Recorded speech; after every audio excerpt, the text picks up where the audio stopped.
Muy bien. Bueno, arrancamos QR, estamos en vivo en este viernes 2 de mayo y arrancamos con esta portada, algo que no queremos soltar y tiene que ver con gritar, odiar, ganar. ¿Por qué abrimos de esta manera y por qué esta es la portada que nos va a acompañar en el recorrido de nuestra apertura y buena parte de nuestro programa? A ver, el gobierno otra vez en las últimas horas vuelve a atacar al periodismo, es decir, ya está claro que acá hay una decisión tomada y lo hace solamente a modo de muestra con estos dos posteos que vamos a compartir. Primero, uno del propio presidente Javier Milei, que hace algunas preguntas que la verdad no tienen mucho sentido porque son preguntas retóricas, un poco para el jueguito que el propio presidente hace con este tema. Si una persona no tiene ganas de hablar con el periodismo, hay una ley que obligue, la respuesta es obviamente no, etcétera, etcétera. Se hace distintas, insisto, juega un frontón el presidente con el punto donde quiere llegar. Dice que estas cosas el periodismo las hace regularmente, pero quedémonos acá. Naturalmente, si en cada uno de los puntos notas el comportamiento depravado y violento del periodismo, ahí entenderás la frase, no odiamos lo suficiente a los periodistas. Es decir, el presidente insiste con la idea del odio y por supuesto aparece toda la militancia en redes sociales que insiste con el propio tema, como por ejemplo el propio Gordodán Parisini. Dice, Javo, ¿podés meter en cana a algún periodista por decreto como hizo Alfonsín, por favor? Después le contesta Gabriel Levinas, le explica que eso no se trataba de eso. Entonces después el propio Gordodán dice, bueno, hay que meter preso a Gabriel Levinas. Está claro que no sabemos si lo dice en serio o no, pero ya empieza todo dentro de un imaginario que es muy perverso, que es muy terrible. Ahora, queremos establecer bien qué es lo que está, o por lo menos nuestra mirada de lo que está ocurriendo, y atar los puntos de esto con lo real, con el plan político, social y económico que tiene el gobierno. El presidente Javier Milei no está enojado, no tiene exabruptos, no se desborda con este tema. El presidente Javier Milei sigue un plan. El gobierno está siguiendo un plan que no es original, un plan que lo han seguido las distintas expresiones de ultraderecha que en este momento, por lo menos en Occidente, están tratando de seguir la misma receta. Una receta que un sociólogo italiano entendió, comprendió y la tradujo en un libro que se llama Ingenieros del Caos, Los Ingenieros del Caos, Giuliano da Empoli. Hay un párrafo, el libro es interesante, no es un libro nuevo, es del 2019, ya viene advirtiendo sobre estas cosas. Quiero decirles, un sector del análisis político en la Argentina y en la región también, porque tampoco es una gran novedad, pero acá está muy sistematizado. Y fíjense que en un momento determinado, Giuliano da Empoli habla específicamente respecto del periodismo. Miren este párrafo. Pero la violencia de las declaraciones del movimiento 5 Estrellas, que es donde de alguna manera estas cosas empiezan a tener un efecto muy positivo en términos de acumular política a partir del odio, de este caos y de esta virulencia en Italia, contra las instituciones democráticas, es solo un reflejo de la violencia verbal que la ametralladora giratoria de Casaleggio, uno de los fundadores de 5 Estrellas, sigue inyectando en el debate político. En Italia, todo periodista o comentarista comprendió rápidamente que el simple hecho de escribir un texto sobre el movimiento 5 Estrellas lo dejaba expuesto no solo a una ola de críticas, como sería normal, sino a una tormenta de críticas, insultos. Desde finales del 2013, el blog introdujo una sección dedicada al periodista del día, generalmente un reportero que critica el movimiento. La víctima es presentada ante las masas como un ejemplo de mala fe y corrupción en los medios italianos y en ocasiones se convierte en objeto de insultos y amenazas en las pantallas de las redes. No es casualidad que en su informe anual Reporteros Sin Fronteras denuncie desde 2015 en adelante al movimiento 5 Estrellas como uno de los factores que más limitan la libertad de prensa en Italia.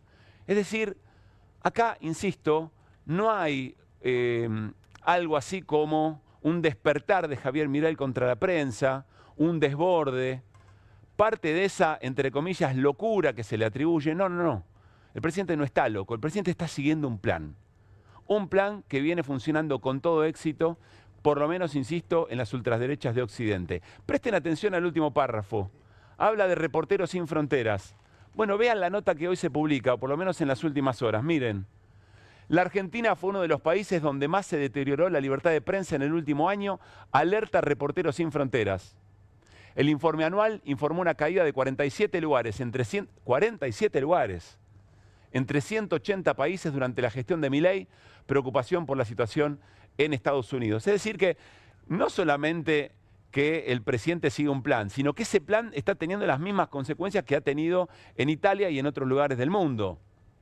Y que incluye un apartado específico de meterse contra la prensa y generar efectivamente ese odio. Es decir, conducir la mirada, como en el teatro, orientar la mirada a partir de un guión. Es importante esto y ahora vamos a tratar de explicarles o darles nuestra hipótesis efectivamente de por qué. Volvamos a la frase del presidente, la frase de cabecera de estos días. La gente no odia lo suficiente a los periodistas. Bueno, en realidad, la parte importante, como venimos insistiendo en QR, no es un tema corporativo. La parte importante de esta frase es la siguiente. La gente no odia lo suficiente. Porque la clave es el odio. Hoy son los periodistas, pero antes fueron los sindicatos, los kirchneristas, que como ustedes ya saben, en aquella producción de inteligencia artificial estaban infectados por un virus. Y si alguien está infectado por un virus y se convierte en otra cosa, deja de ser humano, deja de ser alguien con quien convivir. Los piqueteros, los estudiantes o las universidades, las organizaciones sociales, etcétera, etcétera, etcétera. El problema no son los periodistas, los periodistas son el capítulo del momento de ese plan. El tema para el gobierno y frente a lo que quiere hacer es que todavía la gente no odia lo suficiente. ¿Por qué es importante el odio y por qué esto de alguna manera es una novedad? Porque convive con otro territorio, que no es el territorio eventualmente donde el periodismo tradicional conjuga ideas y argumentos y discute. No es el territorio de lo cotidiano, del vernos cara a cara, de las reuniones, de lo colectivo, de las reuniones sindicales, de las reuniones en los trabajos, de las reuniones en las escuelas, de las reuniones en los barrios, de amigos, en los clubes, no. El territorio para esto son las redes sociales, porque las redes sociales logran algo muy importante para la aplicación de los modelos de estos gobiernos, que es la fragmentación, la individualización, el mensaje dirigido específicamente a un grupo de personas sabiendo qué es lo que los activa. Es decir, las redes sociales permiten, entre otras cosas, llegar con un mensaje de odio muy efectivo. Y además tiene otra característica, que es el sesgo confirmatorio, que en las redes sociales todo el tiempo nos está incentivando, nos está estimulando algo que nosotros ya pensamos y creemos, pero cada vez va un grado más arriba. Y como de alguna manera es anónimo, se permite una enorme cantidad de insultos, un despliegue de violencia emocional muy fuerte, y todo eso termina acumulando política. Insisto, en una sociedad fragmentada, donde todos nos peleamos con todo, fratricida, es el mejor lugar donde todo esto puede tener éxito. Por eso hay un montón de otros textos, además de los ingenieros del caos, que son interesantes para leer en este tiempo. Por ejemplo, el individualismo tirano, de Eric Sadén. Por ejemplo, la generación ansiosa. Todos abordajes distintos de algo que nos empieza a pasar a partir de que los teléfonos inteligentes y las redes sociales o Internet empiezan a confluir y empiezan a crear otros ámbitos del debate político donde discutimos las cosas que no son comunes. Ahora, la pregunta de fondo, la pregunta que nos tenemos que hacer aquí y ahora, frente a esta frase, que es la clave, la gente no odia lo suficiente, es, ¿la gente no odia lo suficiente para qué, presidente? Bueno, para la implementación de determinado tipo de políticas que se han intentado aplicar en otros tiempos, en otros gobiernos, pero que han encontrado a la resistencia colectiva como un frente que sobre el que no se pudo avanzar, por lo menos de la manera en que se lo está haciendo en este momento. Nada está escrito hacia el futuro. Seamos optimistas, todavía somos en función y en el compartir con los otros. Esto se está escribiendo en este momento, pero es importante entenderlo. Vamos a ir a algo muy concreto de estas horas. El colega Leandro, y pensemos esto, la gente no odia lo suficiente, ¿para qué? El colega Leandro Renú, en página 12, escribe esta nota.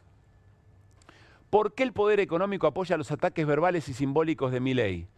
El título es Los aplaudidores del caos y la confusión. Vean cómo todo va teniendo sentido respecto de cómo arrancamos la columna, Quiero ir a 2 párrafos puntuales, donde explica Leandro Renou, de alguna manera, por qué aquellos que les viene muy bien en términos económicos aplauden a este gobierno. Miren esto, Mauricio fue un cagón. Esto tenía que hacer. Dijo a este diario alguien de la Unión Industrial Argentina, de los alineados al modelo. Mauricio es Macri, y lo que le achacan es que no se haya radicalizado para cumplirle 2 de sus sueños húmedos, algo que sí hace Milei.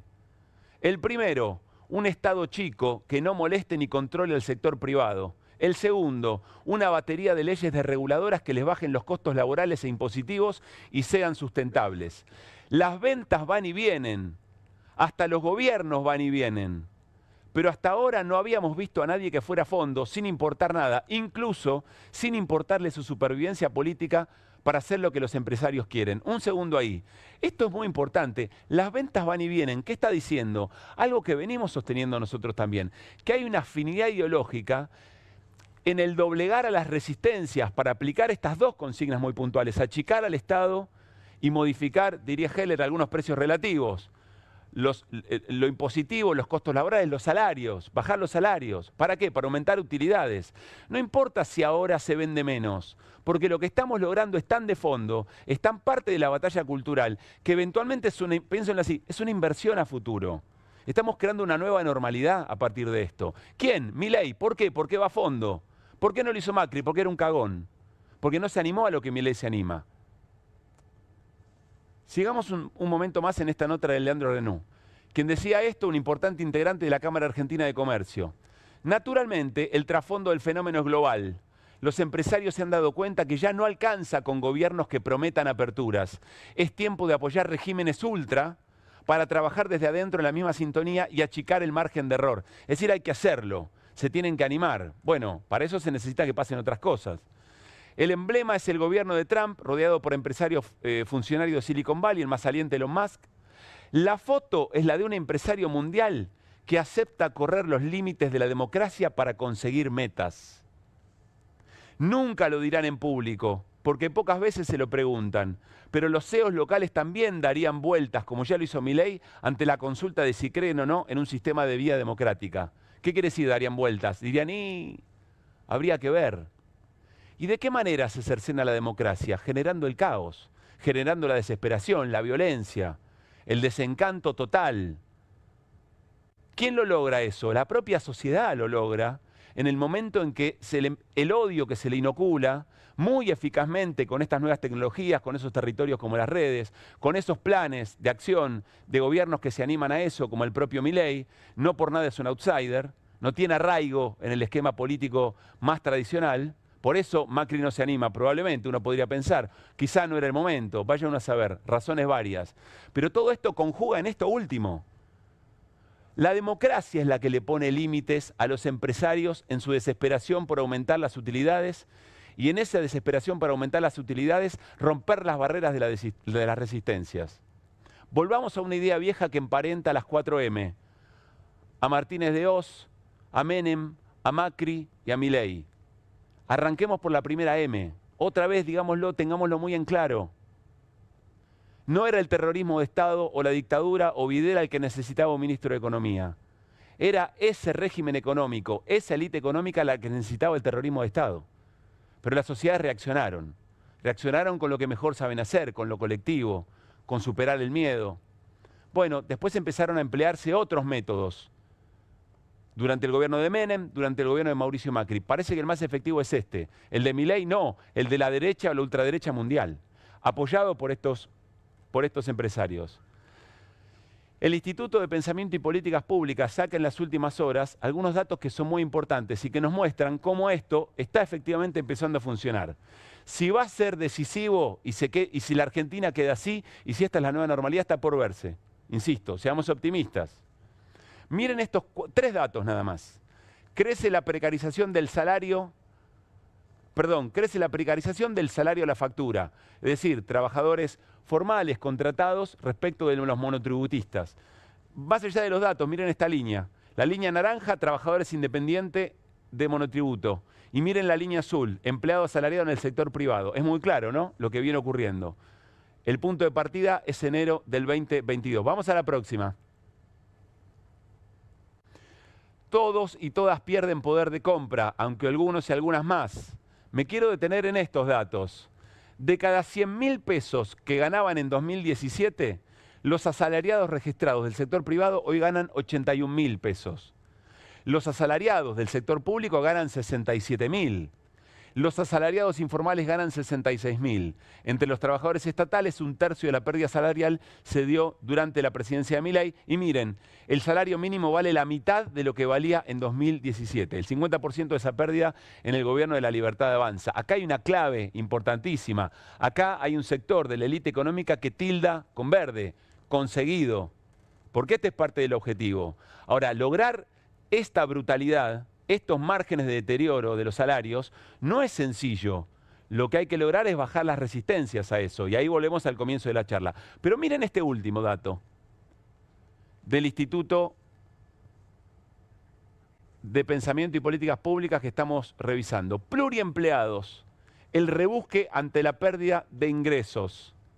Es decir, cuánta gente ya tiene trabajo, pero está buscando más porque no le alcanza. Lo que está pasando ahora es que no le alcanza el tiempo a la gente para tratar de buscar una changa. Miren el último dato. En el último año, además, aumentó la cantidad de horas trabajadas. En el grupo de los y las pluriempleados, el tiempo dedicado al trabajo en el cuarto trimestre del 2024 llegó a un pico de 16,8 horas diarias, casi 17 horas. Estamos todavía en el clima del 1 de mayo, del Día de las y los Trabajadores, que recuerda a los mártires de Chicago. ¿Saben cuál era el reclamo de los mártires de Chicago? La reducción de la jornada laboral. ¿Saben cuántas horas trabajaban por ese entonces? 14, 16. Es impactante el dato, ¿no? Porque estamos efectivamente en esos números de cantidad de horas trabajadas en el pluriempleo respecto de lo que significaban las luchas de los y las trabajadores, el emblema de esa lucha, que son los trabajadores de las fábricas de Chicago, los mártires de Chicago, en un reclamo en el que parecemos haber retrocedido muy rápidamente, demasiado. Entonces, volvamos al principio. Esto, gritar, odiar, ganar, no es un presidente que está loco, no es un presidente desbordado, es un presidente que sigue un plan y que no es original. Está en nosotros darnos cuenta y empezar a pensar las estrategias más eficaces para recuperar el tejido social, para recuperar el contacto cara a cara, para tratar de salir del individualismo y empezar a darnos cuenta que efectivamente lo colectivo implica mucho más que todo aquello que se dice muy sencillamente o lo que aparece en la boca del presidente. Es otra cosa. Es una manera de resistir que durante mucho tiempo en cada una de las M's de estos gobiernos se ha querido tirar abajo.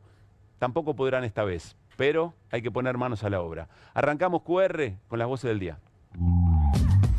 ¿Por qué no vino a la Argentina? Su último viaje fue a la Argentina y depende de nosotros que no lo dejemos irse. Denunciamos la conducta desarrollada por el señor Santiago Caputo, el reportero gráfico de Serra, para demostrar que es una conducta recurrente. El propio presidente lo ha colocado de forma inconstitucional por encima del jefe de gabinete de ministros. Que un chico se llama Dan, que es tuitero, diga: Javier, pone preso a Babi, o pone preso a Levina, o pone preso a Novarecio, decírsele al gobierno de Javier Milei que voté. Soy periodista. Si me matas, te suicidas. Una comisión investigadora no puede ser presidida por el oficialismo, no puede ser juez y parte. ¿Por qué no fueron con la Libertad Avanza? La verdad, fue una decisión de Karina Milei. Tuvimos la generosidad inédita en la historia de la Argentina de haber bancado los trapos como bancamos todo el 24. Primero, apoyándolos en la segunda vuelta y ayudándolos a fiscalizar. ¿Cómo no íbamos a tener la generosidad también de ir juntos? Es la crónica de un fracaso. Yo no estoy de acuerdo con quienes pretenden una fusión. Si nuestros pibes que antes estaban en la cooperativa, en un centro comunitario, terminan siendo reclutados por los narcos, yo siempre le digo a los empresarios, lo que va a terminar pasando es que van a saltar la muralla de los country. Así, a los órganos represores le rechazaron en múltiples oportunidades el pedido de prisión domiciliaria. Y mientras tanto, quieren ir a un cuartel donde la van a pasar mucho mejor. Hay una cancha de tenis y hay una serie de cosas que te hacen sentir casi como en tu casa. Para Perón el 1 de mayo tenía que ser un día de festejo, porque el discurso oficial del peronismo es que los trabajadores ya no estaban explotados. El año pasado hubo varios suicidios de compañeros trabajadores de la salud. Ellos venían denunciando la afectación de nuestra salud mental por las condiciones en las que trabajamos. Perdimos el patriotismo. Lo que más nos falta a los argentinos son huevos. Es muy difícil hablar de interna e internismo en el portón de cerrado de una fábrica con compañeros en la vereda, ¿no? En la calle. En este contexto es secundario. Y si nosotros tenemos un compañero, es un emergente, que como es Axel Kicillof, hay que acompañarlo. Todavía no podían sacar el cuerpo porque quedó estancado en Los Molinos. Vino el de recursos humanos y querían que entre los compañeros a seguir trabajando. He llamado a todos los sobrevivientes. No están solos, juntos somos fuertes. Hay algo más.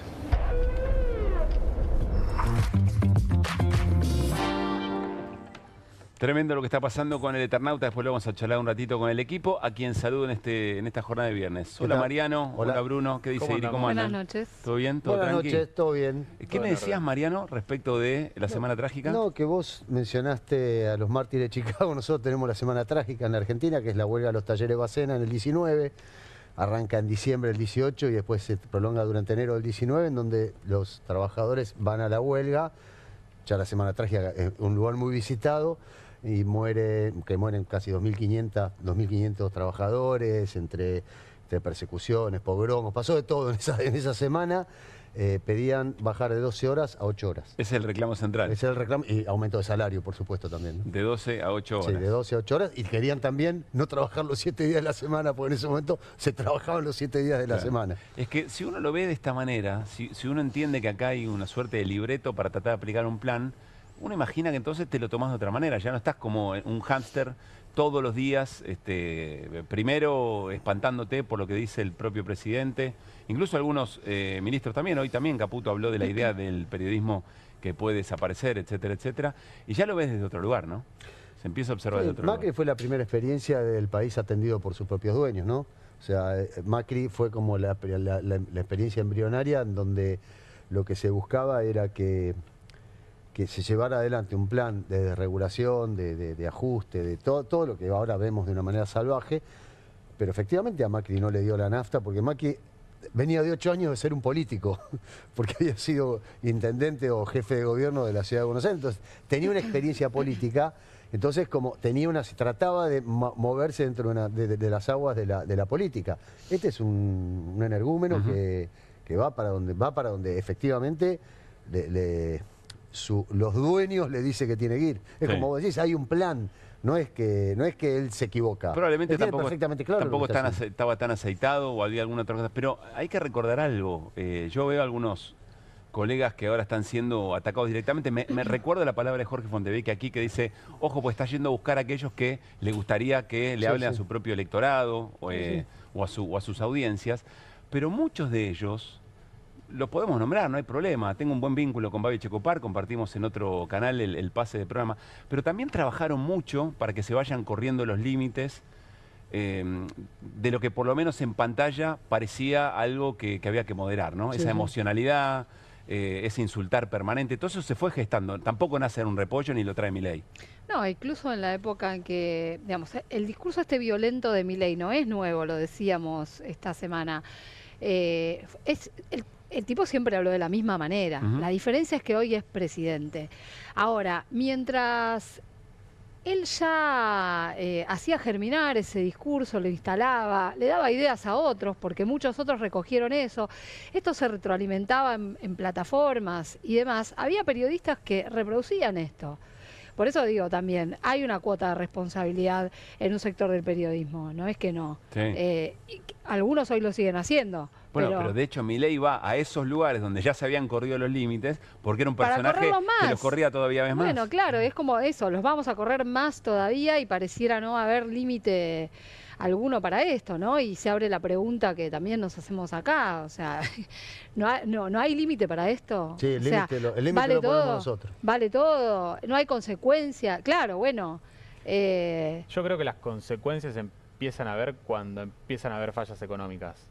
Cuando empieza a resquebrajarse en términos económicos, cuando rebota la inflación, cuando el dólar se pica un poquito, si no mantienen el dólar planchado y la inflación a la baja, no entran tanto las piñas a este gobierno. Pero cuando se resquebraja un poquito el plan económico, que como lo hemos visto en el pasado, este tipo de planes económicos tan dependientes del endeudamiento y de la necesidad de dólares permanente, en algún momento tienen fecha de caducidad. Bueno, ahí eso me parece... es que empiezan a entrar las piñas. Ahí empiezan a entrar las piñas. Sí, pero cuando también eso produce alguna reacción, porque todavía te queda la sensación de que hay mucha gente que está esperando, ¿no? A ver si en algún momento va bien, ¿no? Bueno, tiene un margen de mirada positiva del gobierno todavía muy alto. Esto que plantea Guido, para mí hay que preguntárselo a un dirigente político que conoce el paño, que ha vivido momentos, que entiende del plan económico y que, creo yo, algo para decir sobre esto tiene, que es Carlos Heller, a quien ya sentamos en la mesa, columna de los jueves, pero se traslada al viernes porque ayer, 1 de mayo, no tuvimos programa, pero también le vamos a preguntar por la semana del Congreso, una semana muy importante, porque allí fue Guillermo Francos a ser interpelado por el tema Libra, porque ocurrió lo de la comisión y porque se trataron otros temas también, pasó un tanto inadvertido, gracias Mariano, pasó un tanto inadvertido, por ejemplo, políticas respecto a volver a fondear las políticas públicas respecto de las discapacidades. Y me parece que ahí hay cosas interesantes para repasar también. Así que compartimos palabra de Germán Martínez en esa interpelación al jefe de gabinete. Se sienta con nosotros Carlos Heller. Cada vez que van intentando meter tierra debajo de la alfombra, en lugar de salir airosos, los perjudica. Y ayer fue otro ejemplo.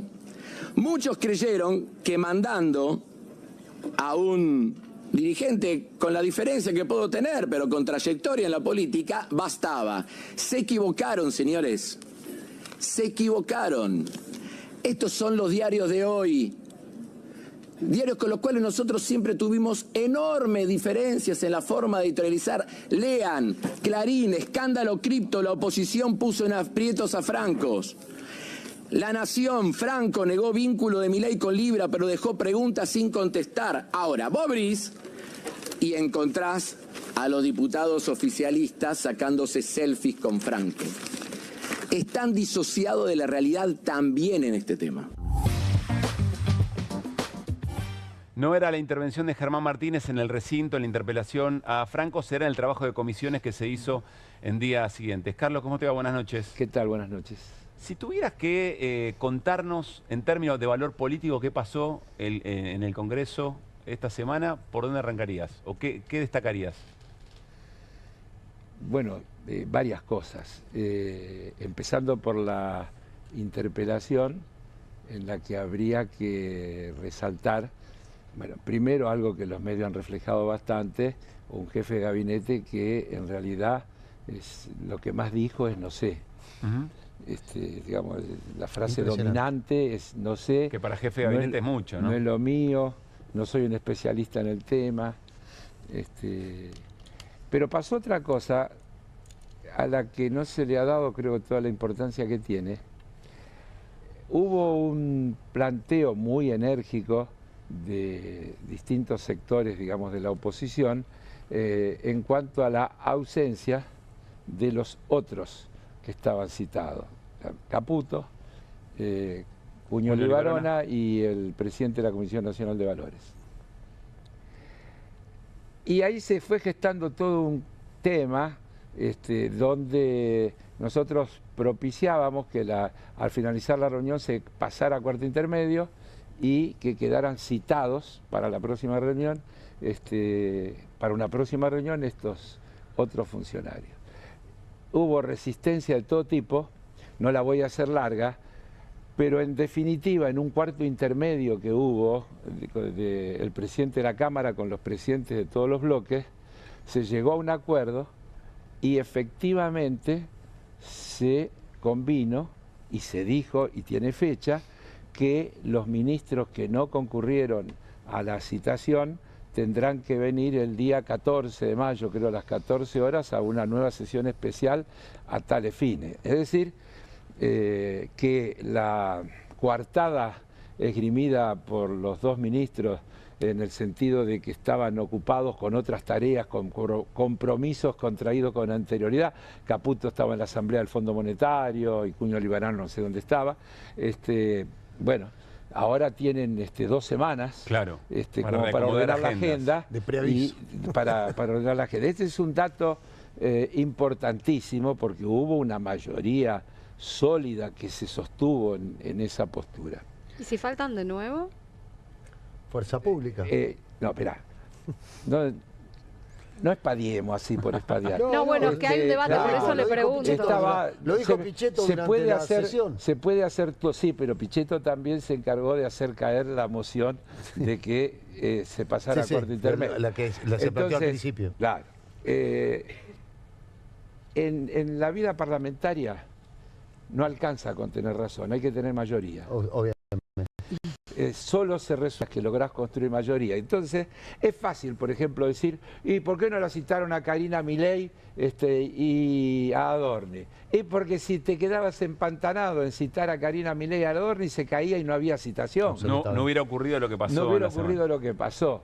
Entonces, no es que uno fácilmente concede, pero en algún punto el Parlamento es un ámbito de negociación y de búsqueda de acuerdos. Y esos acuerdos son lo que la relación de fuerza en cada momento te permite. Lo que pasó esta semana, 6 meses atrás era imposible que pase. Sí, sí. Esto es el dato que hay que tener, la trayectoria de los acontecimientos. El otro hecho... ¿Y por qué pasa ahora, Carlos?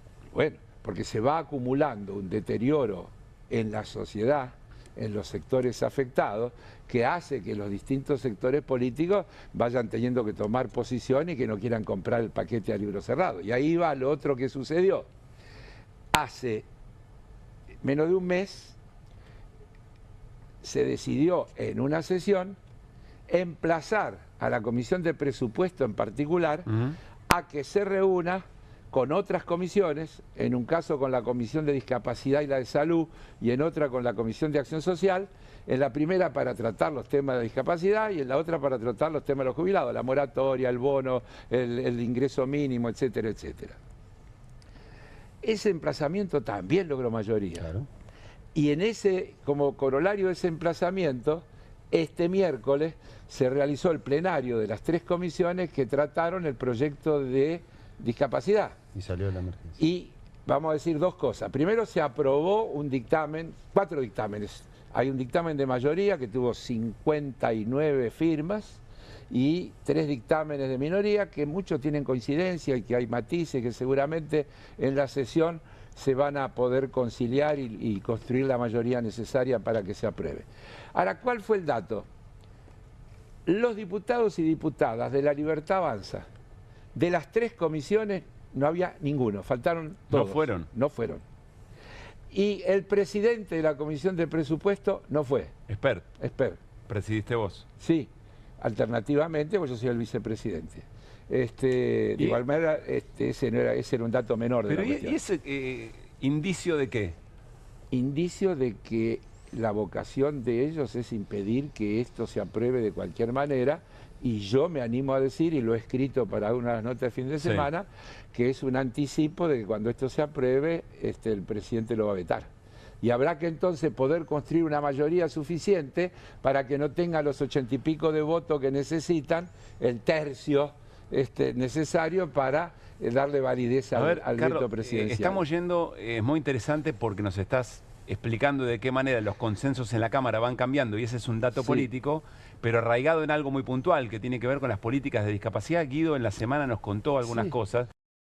Yo quiero que veamos a Johnny de la Silla, así se llama este joven que nos va a explicar las razones por las cuales se está movilizando toda la comunidad alrededor de las personas con discapacidad para tratar de lograr otro tipo de recursos. vean qué es lo que se está reclamando, porque esto le va a dar mucho sentido al peso que después tenga el veto que haga el gobierno y a lo que pueda pasar en la política. Ya vimos estas situaciones, ¿se acuerdan? Sí, sí. Universidades y jubilaciones. Johnny de la Silla explica, escuchen.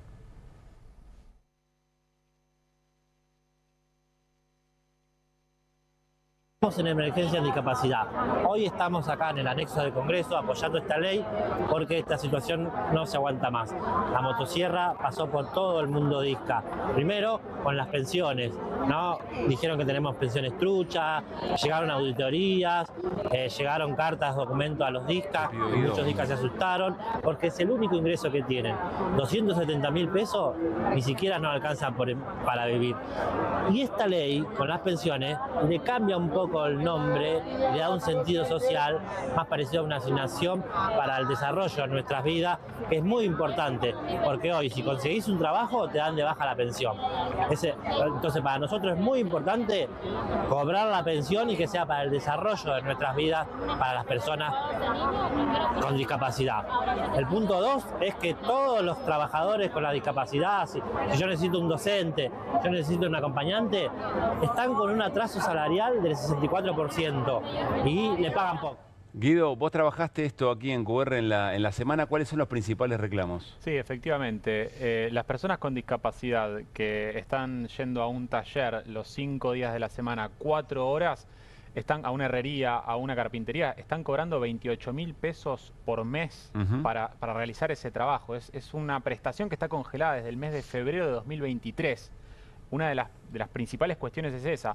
Luego también, lo decía Johnny, el atraso y la pérdida de poder adquisitivo de los acompañantes terapéuticos, que también les pagan a 180 días. Lo mismo los transportistas, que tienen subsidiado el litro de combustible, le están pagando 500 pesos por litro de combustible, cuando el combustible, como todos sabemos, está arriba de 1.000 pesos. Es decir que a lo sumo 2 de los 5 días pueden trasladar a estas personas con discapacidad a realizar sus tareas. Eventualmente dejan de hacerlo porque tienen que conseguir otro trabajo para subsistir, digamos, ¿no? Sí, efectivamente. Los acompañantes, insisto, 180 días de demora tarda en pagarle a quienes acompañan a estas personas en las primarias y en las secundarias. ¿Y el dictamen que se logró, Carlos, en comisiones? Contempla todas esas cosas. Contempla estas cosas. Así es. Es decir que, frente a esta sensibilidad, frente a esta situación, dice Carlos, la ausencia de los integrantes de la Libertad Avanza en las comisiones, lo que puede presagiar es un veto. Otra vez escena de veto. Claro, porque no es que faltó alguno. Vuelvo a decir, no había nadie, incluido el presidente de la Comisión de Presupuestos, que es en realidad la comisión emplazada, porque las otras 2 comisiones ya habían dictaminado y el tema estaba trabado porque presupuesto no lo trataba. Así que en realidad el emplazamiento es a presupuesto. Y presupuesto vino a pleno, menos la Libertad Avanza. Estaban los radicales, estaba el PRO, estaba la coalición cívica, estaban todos. Crueldad, digo, síntesis, porque realmente Guido lo explicaba re bien y creo que no hace falta repetir. 28.000 pesos por mes. Es decir, ¿de qué podemos discutir? Nada. La remuneración a los acompañantes terapéuticos. Estamos hablando de personas con discapacidad. Y es una locura, es decir, es el extremo, digamos, de la crueldad. Pero vuelvo al mensaje más político que nos estás dando. También era una crueldad el tema de las jubilaciones y después se comió un asado que valía efectivamente lo que no le habían querido dar a los jubilados. Se comió el asado con lo que le permitieron el veto. Bueno, pero eso es la política y si querés me adelanto. Entonces, mirá, si no se construyen mayorías suficientes, es una señal para que nuestra población entienda que en octubre tiene que votar bien. Para que efectivamente las fuerzas políticas que representan la defensa de esos intereses puedan acrecentar su peso y no al revés, como el gobierno nos viene planteando, el gobierno, el Fondo Monetario, todo. Mirá, hay una sucesión esta semana, sucesión. Georgieva, Caputo en la reunión con los 200 empresarios en el evento del JP Morgan, después de vuelta aquí en la Expo no sé cuánto, Expo EFI. El jefe de gabinete diciendo lo mismo en la sesión en la que estuvo, donde dijo, tenemos las reformas preparadas, pero para después, lo dijo clarito, Sí. el clima preelectoral no hace oportuno y conveniente que se trate ahora. Es decir, que está clarito que nos están Si querés, diciendo... arranca con el secretario del Tesoro y con el jefe del Comando Sur. Así es. Te agrego más. Bien, clarito, que ellos dicen, hoy no nos da el cuero para avanzar con estas cosas que queremos avanzar, necesitamos una mayoría que hoy no hemos dejado de tener como mínimo. Esperamos que en octubre el voto ciudadano nos dé esa mayoría para poder avanzar en la reforma laboral, en la reforma previsional, en la coparticipación y en el previsional, ya dije, laboral y tributario. Muy bien. Todo eso o sea, volver al sistema feudal, básicamente. Todo eso digamos, está en ¿no? carpeta. Y te lo dicen sin vuelta. Georgieva tuvo que recular en chancleta porque se pasó del límite, diciendo que esperaba que los argentinos voten bien y le den al gobierno la fortaleza parlamentaria que necesita. Se hace así, Guido. Claro, ¿Por qué haces así? recula entra en chancleta, pero tenía el pin de la motosierra. Sí, sí, O sí, sea, y bueno, pero recula en chancleta. Es como tener la camiseta, Sí. te lo dice con la camiseta puesta, ¿no? Obvio. Pero está tan claro, yo no sé si hubo otros momentos en los que estuvo tan claro y explícito de que en octubre hay un pasa no pasa. Si el gobierno, si el oficialismo, y ahí me pongo en la amplitud de que no hay mucha diferencia si es el PRO o si es la Libertad Avanza, porque No hay puede haber diferencia. diferencias en las formas, pero en estos temas de fondo hay coincidencias absolutas. Acordate de aquella entrevista de Macri con Vargas Llosa, cuando le dice, usted si ganara, ¿qué haría? Lo mismo, pero más rápido. Es decir que, y Macri además lo dice todos los días, ningún gobierno ha tenido el apoyo de una fuerza política que Así no es. es el oficialismo como el que nosotros le hemos dado. Han votado todo. Ahora, pero vuelvo, Se está Carlos. haciendo el acuerdo en la provincia de Buenos Aires, Sí. además, se está cerrando el acuerdo entre el Sí, PRO y la... quiera o no Macri. Claro, digamos. quiera o no Macri. Vuelvo a lo que dijo Guido, me pareció muy interesante. Sé que viste la apertura. Sí. En esto de tratar de generar mucha violencia, mucho individualismo y confrontación, Guido dice, bueno, todo eso puede funcionar hasta que se resquebraje un poquito lo Siempre, económico. te Quiero saber diría- si coincidís o no, Sí. porque que Milei también era una frontera, Una de Carlos. mis frases de cabecera, el único límite que tiene el ajuste es la resistencia a los ajustados, que es lo mismo que dice Guido, dicho de otra manera. Si la gente se lo banca, el ajuste no tiene fin. Y no alcanza con decir que es injusto, que está mal, que hay gente que la está pasando mal y demás. Hay que construir una mayoría capaz de cambiar el rumbo. De lo contrario, eso se profundiza. Nos ha pasado, vos estabas hablando, Martínez Dios, y vuelvo, soy reiterativo y no me importa, porque hay cosas que es batalla cultural. La entrevista de Martínez Dios con Piña es fenomenal, es, yo diría, de libro de texto. Nosotros no tuvimos la legitimidad necesaria para hacer la reforma de fondo que había que hacer. Tuvo que venir un gobierno electo por la voluntad popular como este, la entrevista era en el de Menem. 1995, como el de la señora Thatcher en Inglaterra, dice Martínez de Oz, para poder hacer las reformas que había que hacer. Es decir, ellos son conscientes que necesitan construir legitimidad para que esas reformas tengan el sustento jurídico, legal, etcétera, para poderse sostener. Una cosa hecha por un gobierno de fuerza, autoritario, por un decreto, etcétera, es frágil, y tal vez esto también explique algunas de las cosas de por qué le ofrecen de todo, sin embargo, las famosas inversiones tampoco llegan, porque no sienten que haya un marco jurídico suficiente para que esas cosas le den seguridad de que no va a haber un cambio. Y por eso dicen, en octubre vamos por la reforma de fondo. Caputo dijo, las tenemos escritas, pero las vamos a presentar después de octubre. Sí.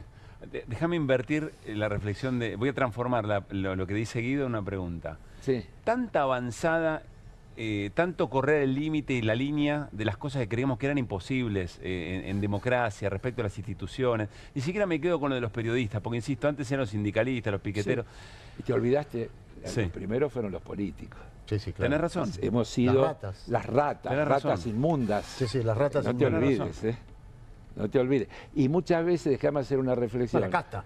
La casta. Que esto también tiene que ver con una cosa que nuestra sociedad tiene que superar, que es poder entender el denominador común de los problemas. Todavía lo vemos, por ejemplo, cuando hay un paro. Entonces, el que no para, y a mí no me conviene, o mi sindicato no, este gremio sí, este no. Es decir, esa falta de unidad global para entender qué es lo que se está jugando en estos momentos es también una dificultad objetiva de lo que podríamos decir los del campo de acá. Que después tienen los matices, las especulaciones, las diferencias que impiden que se avance con toda la contundencia. Cuando los gremios del transporte no acompañan a un paro general resuelto por las centrales sindicales, están debilitando objetivamente la fuerza del movimiento obrero. Y aunque hagan un paro después ellos solos... De hecho, ahora tienen un paro. Claro, pero no es lo mismo. No es lo mismo. Y entonces hay que construir la unidad más amplia, y esa unidad tiene que ser alrededor de propuestas, tiene que ser programática, no es solamente una cuestión de nombres propios, es una cuestión de proyectos. Y hoy está en juego dos modelos de país diametralmente opuestos, el del Estado ausente o el del Estado presente. Achicar el Estado es agrandar la nación, decía Martínez de Oz, todo lo que deba ser estatal será privatizado, decía Dromi en pleno menemismo. Es decir, no hay nada nuevo bajo el sol. Este nivel de violencia discursiva de un presidente es una novedad. Claro, Carlos. lo dice, estoy de acuerdo, lo dice con una intensidad y profundidad. Él directamente dice, soy un topo infiltrado en el Estado para destruirlo desde adentro. Todos los otros zanateaban con que venían por la ineficiencia del Estado. Pero porque evidentemente logró una aceptación en un sector muy importante de la sociedad. Y sí. No solamente a esa misión, a ese nivel de violencia, a este nivel de violencia también. Y sí, es así. Y eso es lo que hay que modificar. Y si eso no se modifica, también yo te diría que los peores gobiernos de la historia de la humanidad, los que han llevado a las cuestiones más sangrientas, llegaron a tener mayorías populares que los apoyaron. Absolutamente. Es decir, porque es así. Es una falacia negar esa realidad. Es lo que señala Pañi en ese editorial, que Milei le dice, me está comparando con Hitler. Claro. Pero lo que está mostrando es que en otro momento de la historia estas cosas también... ¿Mussolini no tuvo mayoría? ¿Mussolini no tuvo mayoría? Y Hitler también. Y eso le daba, ¿qué decía? Que la por dictadura eso era tuvo consenso también. Y la dictadura tuvo su consenso, no sé si tuvo mayoría, pero su consenso Carlos, importante. Usted sabe igual que nosotros, vos sabés igual que nosotros. Llamaba la atención. No, yo ya también me asusté. Vos sabés igual que nosotros, voy a lanzar acá nuestra confianza. Vos sabés igual que nosotros que siempre que llovió paró y que esto en algún momento va a acabar. Estoy seguro. O sea, todo ¿Vos creés que si no yo estaría sentado a esta hora acá? Todos sabemos que esto va a terminar. Feriado. Ahora, la reconstruir el grado de salvajismo con que se está desintegrando el Estado va a ser un trabajo muy arduo. Va a llevar muchos años volver a reconstruir lo que está reventando Yo empecé a jorobar con lo de los ingenieros del caos hace bastante tiempo, te consta. Habría que leer El mago del Kremlin también, que es del mismo autor y que es anterior a los ingenieros del caos. Y ahí ves que hay un plan global que pasa por construir determinadas cuestiones, trabajando sobre los individuos y evitando en todo lo posible el mantenimiento, la conformación de espacios de coparticipación. Todo lo que explica en los ingenieros del caos es cómo la política se transforma en una cosa de mensajes direccionales, diciendo, a ver, a vos qué te digo, con qué te movilizo, y a vos con qué te movilizo, y así con cada uno. Y eso lo permite las redes y no lo permite los medios tradicionales. ¿Por qué el odio de Milei a los medios tradicionales? Si los medios tradicionales, desde el punto de vista modélico, plantean en general la defensa de las mismas cosas que plantea, pero son el contrabalanceo de lo que es la instalación de la ideología a través de las redes. Claro. Y eso es lo que molesta, y creo que por eso el ataque. Y porque, vos lo nombrás a Pañi, hay ciertos periodistas que pueden tener ciertas coincidencias ideológicas respecto de modelos, pero que tienen una reserva democrática respecto de una cantidad de valores que tradicionalmente han defendido. Y no es un dato menor, y nosotros lo tenemos que valorar en toda su dimensión, como lo valora Milei en toda su dimensión, y por eso lo ataca como lo ataca. Pero vos decís que hay un plan global, pero también lo había, recién lo mencionaste, o sea, Thatcher, Reagan, también había un plan global y eso también se desactivó. Así es. También se desactivó, o sea, por eso digo que siempre que llovió paró, pero qué difícil va a ser reconstruir. No tengo ninguna duda que vuelvo a repetirte. Yo soy optimista por definición, insisto, si no, no tendría razón a mi edad de seguir militando como milito, haciendo todo lo que hago y demás, y que eso hace a mi convicción de para dónde tenemos que ir y que hay que seguir trabajando para eso. Ahora, en el medio, y cuánto dura, nunca se sabe. No se sabe. Las cosas además, vamos a decirlo de otra manera, nunca se sabe. Onganía vino para estar 40 años. Y un día, a través de lo que fue una reivindicación en el origen, digamos, muy puntual, fue tomando fuerza algo que terminó en el Cordobazo. Incluso, si buscas en la historia, en la primera lectura, el gobierno decía que ganó. Tosco fue en cana. Sin embargo, a los 2 o 3 meses cayó Krieger Bacena y el gobierno de Onganía se fue a pique y tuvieron que llamar a elecciones, etcétera, etcétera. Y así podríamos marcar las distintas etapas, esto que decíamos antes de Martínez Dios con la dictadura. Vos decías muy bien. En ese momento también costaba ver qué era lo que efectivamente costaba ver, que iba a amalgamar. Y si decías algo, estabas en peligro. Y cuáles eran los liderazgos. No te ponían en las redes, pelotudo. Te mataban directamente. Claro, guarda, era más duro que Carlos, esto, nos vemos el próximo jueves. Déjame hacerte la última pregunta, la más importante. Tenés que cerrar rápido.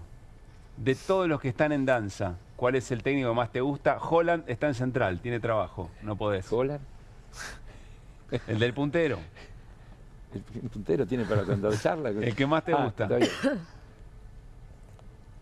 ¿Qué sé yo? A ver, me gusta y me tengo que manejar por lo que leo en los diarios. Y yo, está bien, estamos jugando. Ya sé que estamos jugando, pero yo tengo una trayectoria y una tradición y un conocimiento.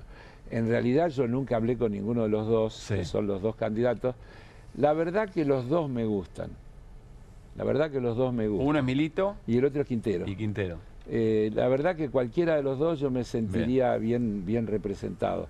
Me cuesta, creo que tienen matices diferentes, pero que se parecen bastante en algunas cosas. Gracias, Carlos. A ustedes. El jueves la seguimos. El jueves la seguimos. Nos vamos a ir a una tanda. Al regresar vamos a charlar con Juan Luis González. Es el autor del libro El Loco, ¿se acuerdan?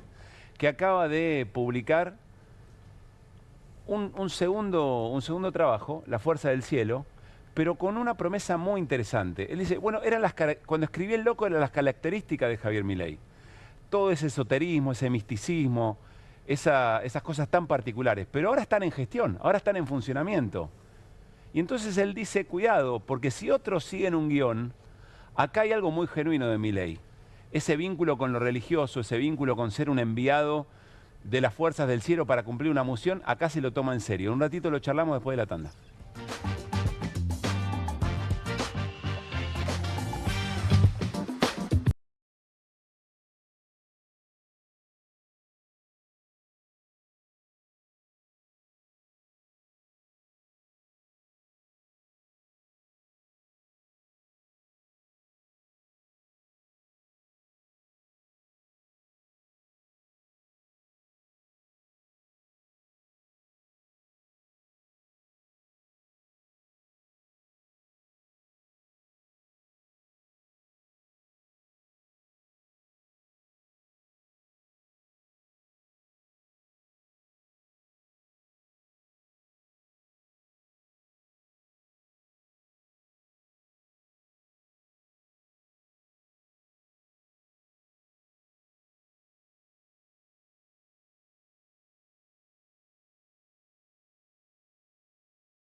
Seguimos haciendo QR en vivo hasta las 12 de la noche. Estamos en este viernes aquí para compartir con ustedes 2 de mayo, en este viernes feriado, pero prestándole mucha atención a las cosas que pasan. Ya charlamos con Juan Luis González, presenta Las Fuerzas del Cielo, su segundo trabajo sobre un modo de hacer política, que es el modo de Javier Milei, más allá de su biografía, ahora puesta en ejecución.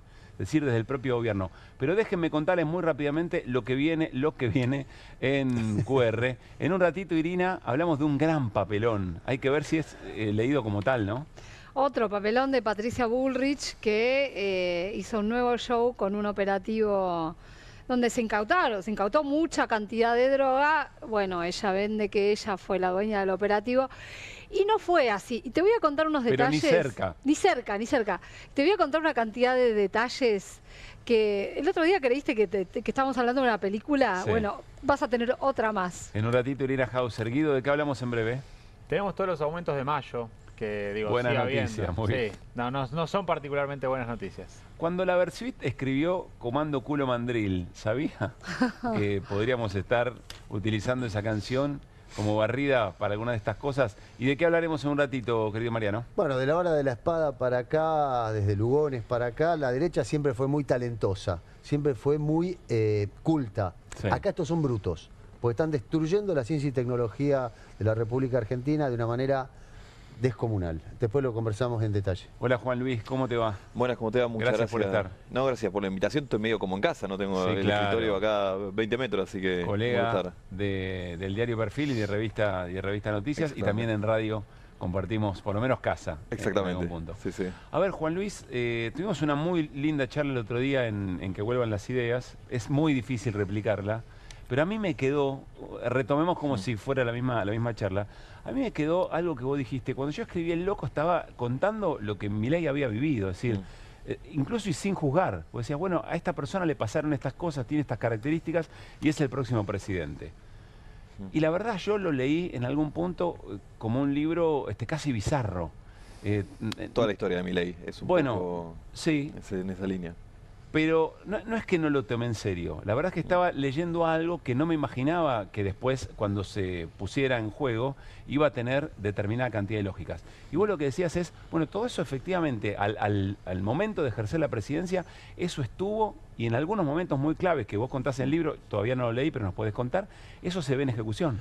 Sí, ahí la gran novedad es como lo místico, que en El Loco estaba, que ahora sí, ahora con Conan y la historia mística, a mí me costaba ver la profundidad de lo que tenía. Entonces, cuando Milei habla de la Fuerza del Cielo, de la tapa de este libro, está hablando de algo... compartiendo.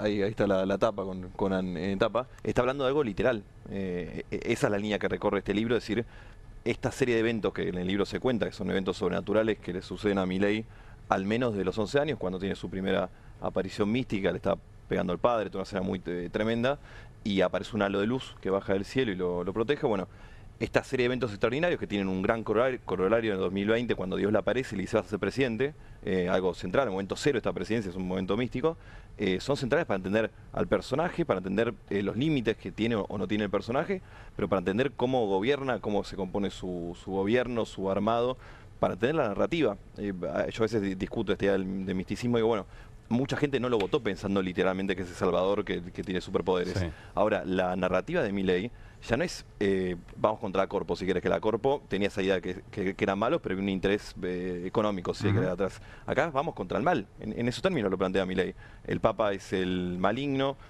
Kicillof es un enano diabólico, el Estado es diabólico, los zurdos están enfermos del alma, nosotros somos la lucha de la luz contra la oscuridad. Estoy todo citando a Milei. Ahora, perdón, ¿estamos en manos de Milei o de esas cuestiones sobrenaturales, la fuerza del cielo y todo lo demás que a él le hablan?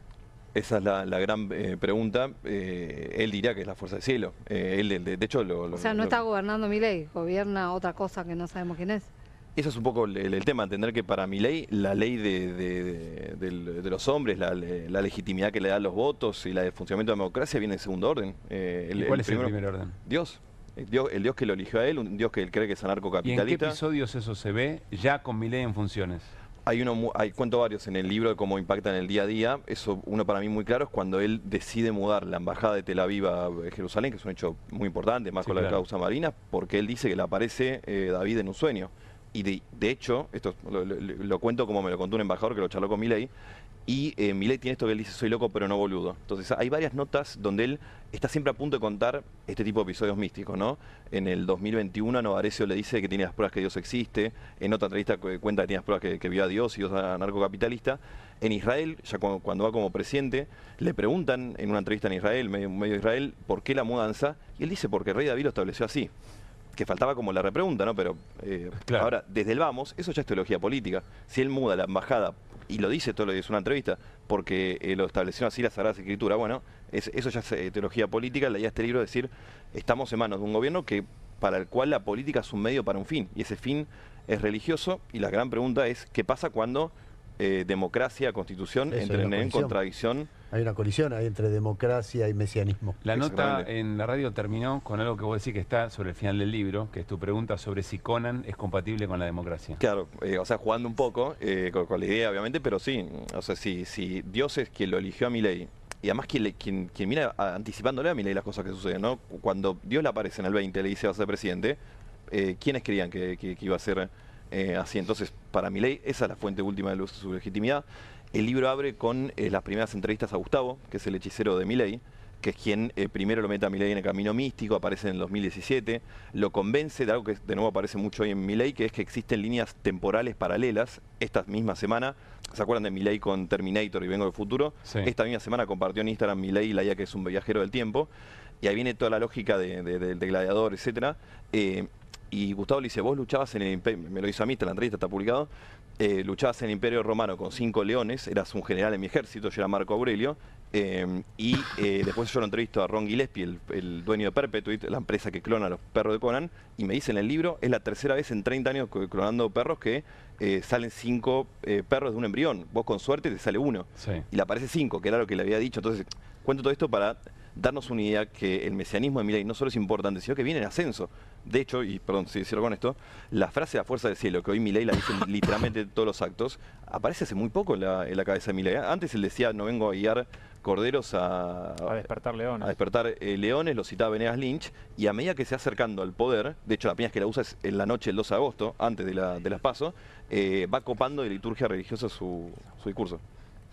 Juan Luis, ¿cuál es la figura de esa? A ver, ¿qué figuras lo acompañan creyendo que efectivamente Milei es esto? ¿Y qué figuras entienden que a Milei pueden permanecer dentro de sus círculos y efectivamente le siguen el cuento? Y hay una figura que a mí me importa muchísimo, que es la de Santiago Caputo, que tiene toda esta cosa del ángel gris, de Parravicini, que el otro día lo comentábamos. Irina también aparecía muy fuerte, incluso en el propio caso en Sabac Montiel, el hombre que intentó matar a Cristina Kirchner. Es gente que le cree que es parte de esa misma manera de entender la política y de llevarla a cabo, o quieren empatizar con Milei para estar cerca de él, pero saben que... Con algunos tengo dudas. En el libro yo cuento que Carlos Pagni revela que Caputo cree ser también la reencarnación de un hombre del Imperio Romano. Entonces ahí hay algo. El tatuaje uno lo puede ver como consumo irónico o lo puede ver como pagó con sangre la lealtad al líder. Y de hecho, uno de los grandes propagadores de la idea del Milei mesiánico es Caputo. El programa que él digita es La Misa, ¿no? En el streaming. Su espacio se llama La Fuerza del Cielo. Su cuenta en Twitter es Milei Emperador. Yo en el libro hago una recopilación de todas las cosas que dice Caputo ahí, y todo el tiempo. Milei tiene que ser declarado en el emperador romano, la cultura memética que Caputo comparte mucho. Me cuesta decir o saber hasta dónde lo cree. Aparte, Caputo es una persona muy cerrada. En el libro también cuento cómo hace un año, cuando publicamos la tapa de los perros de Milei, Caputo nos dice textualmente: si publican esa tapa, vamos a ir a la guerra contra ustedes, y lo cumple 3 días después, cuando Milei sale a decir que Perfil va camino a la quiebra. Entonces cuento esto para decir: hecho acceso a la intimidad de él, a mí me cuesta, no la tengo, pero es demasiado para pensar que es solamente una ironía.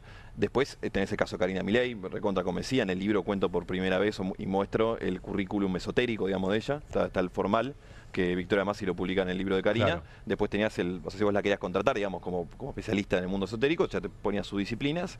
Una es la canalización angelical. Entonces ella literalmente es la capacidad de comunicarte a vos, si yo te atiendo, yo canalizador, con ángeles o con Dios o con personas muertas. Que de hecho a mí me completa el agujero de cómo Milei hablaba con Dios, que yo hace rato lo sabía eso, porque Milei en ese momento lo contaba mucho, y no sabía exactamente cómo era el diálogo. Bueno, Karina lo tiene. Recién usaste 3 veces la palabra de la narrativa del gobierno o la narrativa de Milei. O sea, hay también una colisión entre narrativa y mesianismo, digamos. No es solo narrativa cuando vos tenés una actitud mesiánica. Obviamente yo le digo en el sentido que hay mucha gente que creo que lo vota a Milei y lo va a volver a votar, que no dice él es literalmente el elegido de Dios, pero eso construye la narrativa. Digo, todas estas cosas estamos hablando, más está muy a flor de piel. O sea, Milei pasa algo en el gobierno y sube un fragmento de la Torá. Se compara con Moisés, con San Martín, con Sarmiento, con Einstein. Napoleón. Con Napoleón, o sea, está muy presente, pero digo, ordena el discurso, para mí es muy central por hay eso. Algo que me parece está tratando de decirnos Juan Luis a gritos en este libro, por lo que él nos cuenta. Salgan corriendo. Que sí. Ese era el anterior. Pasaporte. Ese era el anterior. Salgan corriendo. Ese era el anterior. Que es que si bien hay otros presidentes en el marco de esta expresión de ultraderecha que toman algunos elementos o de lo religioso, de que son enviados, saben que efectivamente no son, pero que acá ocurre otra cosa, que acá hay un convencimiento concreto, y a mí lo que más me llama la atención es que eso guía la acción política, la acción y el diseño de política pública. ¿Este es el punto? Sí, y es la gran diferencia tiene Milei, como decís, con todos los líderes de nueva derecha. O sea, Bukele lo tiene, Bolsonaro lo tiene, Trump también, pero en Milei es el motor de Milei. O sea, si no incorporamos la parte mesiánica de Milei, no lo vamos a entender nunca en total dimensión.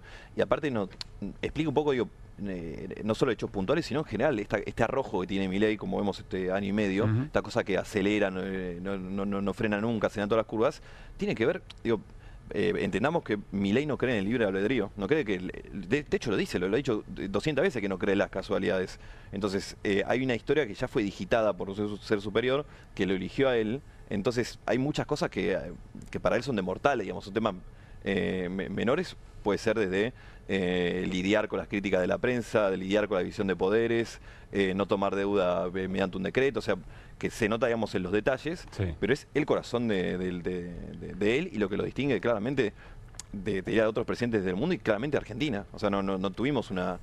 O sea, él nos viene a demostrar que religión y política están de la mano. Pensamos que era algo de otro momento de la historia capaz, pero Milei nos viene a decir que no, y lo curioso es eso, como él casi que lo quiere gritar. O sea, es llamativo, cierra cada acto con la fuerza del cielo, uno no deja de impresionar. Que todo el tiempo está queriendo que sepamos esto, digamos, que creamos esto. De hecho, yo cuento a Milei, esto es el gran tema tabú con Milei, pero se lo han preguntado en 5 o 6 notas, algunas de afuera, de Economist, El País, Bloomberg, acá se lo ha preguntado Mirta Legrand, Feynman, y es muy curioso porque él no lo niega nunca. O sea, Feynman le pregunta, tus perros, en el libro muestro por primera vez los documentos de la asesoría que le da cada perro en esta especie de gabinete paralelo que tiene, ¿no? Ahí vamos a las notas. ¿Cómo gabinete paralelo? Él es asesorado, me cuesta explicarlo, ¿no? Pero él es asesorado por cada perro de sus animales, tiene como un rol específico. Esto Milei lo contaba mucho a uno de los que se lo cuenta, y de hecho lo deja sentado vía WhatsApp, que es Mariano Fernández, que de hecho va a presentar el libro conmigo la semana que viene. Se lo detalla vía WhatsApp el rol de cada uno. Entonces cuenta, Robert me ayuda, me contiene emocionalmente, Conan arma la estrategia general, Murray ve el futuro. Lo estoy citando textual al presidente, está la conversación también en el libro, la pueden ver. Milton elabora el enfoque filosófico. De hecho, una novedad en este sentido... ¿Estás escuchando, Mariano, esto? Yo no puedo creer. Una novedad en este sentido que a mí me llamó sí, mucho la atención fue que en el libro, yo ya sabía que había muerto uno de los perros, lo publicamos, no sabía quién era. Bueno, descubro que es Lucas. Esto sale hace una semana. El jueves habla Milei y por primera vez en la historia, yo lo sigo bastante el tema Milei y perros, habla Lucas Jr. Empieza a hablar de sus perros y habla de Lucas Jr. O sea, yo no sé si le llegó esto a Milei, está cambiando la narrativa, lo volvió a clonar. Yo les decía que entrevisté al dueño de la empresa y cuenta que Milei paga todos los meses la suscripción para mantener la célula, digamos, de Conan ahí. Entonces, volviendo a los perros, decía que a él le pregunta, y no lo niega, Feynman le dice, pero vos te asesorás con tus perros. ¿Cuál es el problema? Le dice. ¿En qué te afecta a vos? Textual, ¿eh? ¿En qué te afecta a vos en tu libertad, en tu propiedad? ¿En qué te afecta? El País le pregunta, ¿hablás con Conan vía telepática? Lo cito textual, es mi vida espiritual y mi vida privada y hago lo que quiero. O sea, fíjate que él, como él dice, soy loco pero no boludo, sabe que no puede confirmarlo, pero tampoco hace lo que sería más lógico, digamos, un político, que negarlo. Porque no se quiere traicionar. Ahora, perdón, es su vida espiritual y privada, pero estamos hablando de que él lleva estos supuestos consejos a sus decisiones políticas, económicas. El armado del gabinete. Toto Caputo no iba a ser ministro. Digo, está todo muy influido por hay un capítulo para Toto Caputo, ¿no? Está todo muy influido por el misticismo. O sea, Caputo dice, y de nuevo, lo dice, en 2 entrevistas él explicó que fueron la Fuerza del Cielo, que le hablaron y lo hicieron meterse en este gobierno. O sea, el gabinete lo arma y lo cambia. Está muy influido, claro. De hecho, el libro yo lo cierro con una anécdota divertida, entre comillas, entre Juan Manuel Olmos y Milei. Milei le ofrece la secretaría, Olmos del peronismo, o sea, era vicejefe de gabinete, le ofrece la Secretaría Legal y Técnica a finales de diciembre de 23, y cuando Olmos le decía que no, Milei lo quiere convencer diciéndole, pero mirá, me eligieron la Fuerza del Cielo. Olmos, que fue bautizado por el Papa y tiene mucha relación, pensaba que le hablaba del Papa, entonces le dice en un momento, ¿pero qué hablaste con Jorge? Y le dice, no, ¿qué es Jorge? No, las fuerzas del cielo son las que me comunican con el uno y me dijeron, vos sos parte de la misión. Palabra aparece mucho en la cabeza de Milei, y Olmos, que esto fue una llamada por teléfono, le corta el teléfono diciéndole, decí la fuerza del cielo, te dicen cualquier pelotudez. Y lo cito textual, perdón por la palabra. Yo quiero hacer una aclaración. A mí nunca me gustó hacer periodismo respecto del vínculo de Milei con sus perros, porque me parece que es parte de su vida privada y cada cual con sus mascotas. Pero es el presidente. Tiene el vínculo. No, lo que nos está contando Juan Luis en La Fuerza del Cielo, que es el libro que está presentando el próximo fin de semana en la Feria del Libro, es que tiene una influencia en el diseño de las políticas públicas. Esto es lo que me parece que cruza todos los límites. Déjame hacerte una pregunta incómoda. Sí. ¿Cómo sabés que las personas que te contaron esto no te lo cuentan desde el enojo o desde algún enojo con Milei o porque lo quieren de alguna manera perjudicar, y que efectivamente esas conversaciones, porque vos dijiste recién que no tenés que con Milei no accedes como fuente, digamos? Es una buena pregunta. Mariano, textualmente, él dice que él lo sigue queriendo a Milei, era amigo y que lo ve, está preocupado por él y está preocupado por el rumbo del país. Gustavo, que es el hechicero que habla por primera vez, me habla por una especie interna esotérica, él está preocupado. Yo con él había hablado en el loco, vía mail, nunca se ha querido juntar conmigo, se junta, y cuando le pregunto por qué, me dice está preocupado porque se están llevando la fuerza maligno, lo cito textual, y él puntualmente apunta a Axel Wanich, el rabino de Milei, hoy embajador en Israel. Después, bueno, para mí la historia era un orgullo. Hay un gran giro en cómo Milei patrocinaba su misticismo, como siendo gobierno lo empieza a ocultar. Entonces también hay mucho de que lo cuenta el propio Milei. O sea, hay 4 o 5 entrevistas de Milei diciendo, literalmente, tengo las pruebas que Dios existen, me pasaron cosas que la ciencia no puede explicar. Y sé que Dios es libertario. ¿Sabes qué me quedo pensando también? Que tener esta explicación de todo es una gran forma de justificar el día que desbarranques o que quieras hacer una matanza de manifestantes o lo que quieras. Ah, bueno. Pero es lo que decía, ¿cómo lidia esto con la democracia? Que es esa frase. Bueno, por eso. Si Conan es compatible con la democracia. Bueno, estoy tratando de traducirlo, de llevarlo de procesar esto. Y sí. Déjame hacerte una última, Juan Luis. Nos está mirando audiencia que cree en la política, que confía en que tratamos de construir los argumentos mejores posibles, que tratamos de pensar, bueno, por supuesto, a partir de la información que vamos recabando, pero que en definitiva es argumental, que la política tiene otro... Y se encuentra con esta charla, se encuentra con esta conversación, con esta dinámica de las cosas.